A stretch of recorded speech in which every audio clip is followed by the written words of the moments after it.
Firstly, can I just say a couple of quick things? Thank you, Paul, for your welcome to country. A beautiful reminder of an important culture and tradition, a reminder that these lands are not our lands, and we thank you that I also want to acknowledge the traditional owners and the elders past and present. And I had the opportunity during the year to actually, for the first time, to go to the Red Centre, and I've never ever appreciate the land and the significance to us by doing that. So thank you for your wonderful reminder. Can I also just acknowledge many people that are here? Justine and the entire team, you are incredible, and I'll get on that in a second. I've got my good mate, the Attorney General here, Brad Hazzard. Anyone that knows Brad knows that he is a character. Anyone that sits in... Well, just, you know Brad gets passionate, and I have the privilege of sitting next to him in Parliament. So that's about 70 days of my life that is colourful and interesting. No, so I couldn't do this without Brad. He's a man with a big heart. Those that know him well know that he is a man of deep compassion, and I often think that he's a social conscience in our cabinet. And he does an incredible job reminding us of those who are vulnerable in the community. So he's always done that, and a strong advocate. I also want to acknowledge the mayors that are here. It's great to have them in terms of their support and friendship, and the councillors. This is a broad community project ultimately, but we have great local government here on the beaches and great leaders. So thank you for coming along. Look, as I speak here, I can't help but reflect on a couple of things.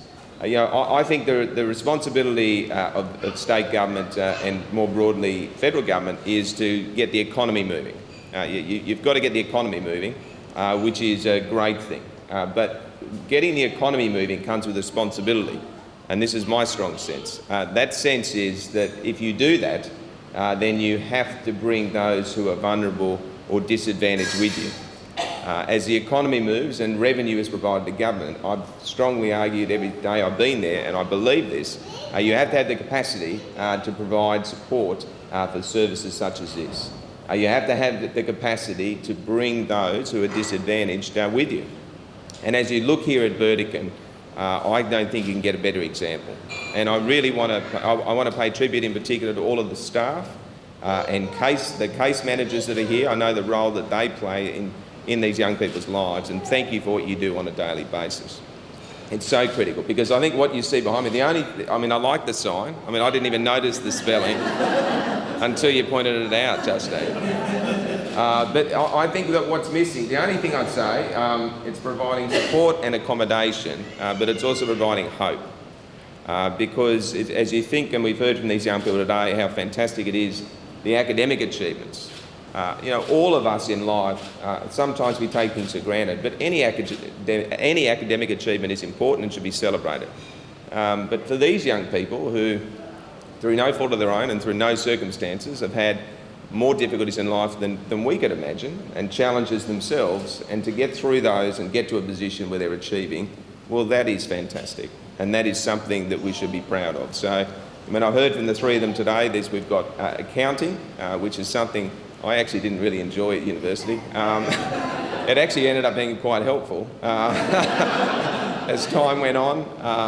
So we also got childcare, and I'm trying to think of the third was, what was the third one? Community welfare. No, marketing. It was marketing as well. So there was marketing, childcare and accounting. And who knows where those qualifications go, but they were going to provide opportunities into the future. And hearing those education statistics, which was 50% come in, not in education or qualification, and close to, over 90% come out. That is something that should be celebrated.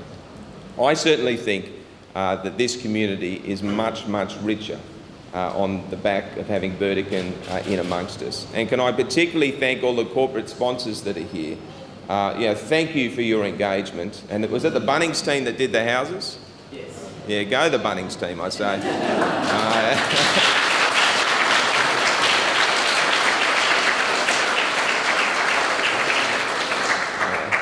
And the Property Industry Foundation. And the Property Industry Foundation. Thank you, Warren.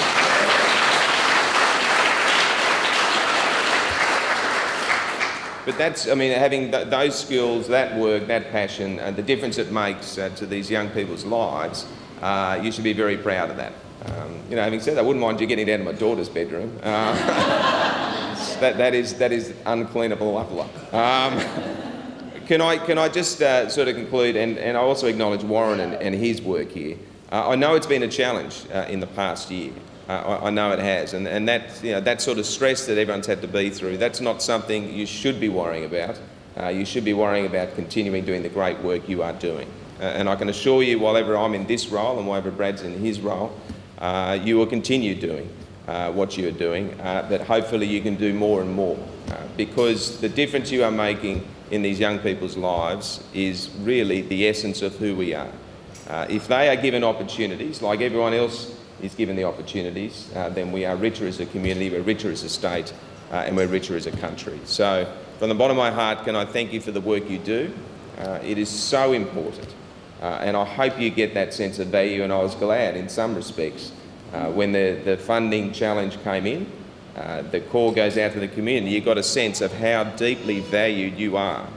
And we don't tell you enough, you know, how much we value what you do on a daily basis and the difference you are making. So I hope you have that sense, and I hope that as we grow and people like Bunnings and the Property Council, the Property Foundation and others come on board, you know, you can continue to grow and feel that support. So thank you for what you do. We will always be here for you, but more importantly, we thank you for what you've done for our young people. Thank you.